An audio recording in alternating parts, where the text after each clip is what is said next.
ko, hindi po madumi ang aking paninda. Alam mo kung ano ang madumi?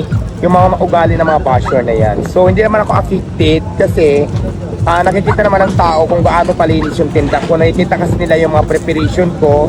Kaya sabi ko nga, basta malinis yung paninda ko. Kung kakain ka, walang problema. Kung hindi ka na makakain, wala din problema. Choice mo yan eh. Kung alam mo hindi papasok sa standard mo, so maraming kainan ng mga sosyal. Street foods po ako, paalala lang po sa lahat.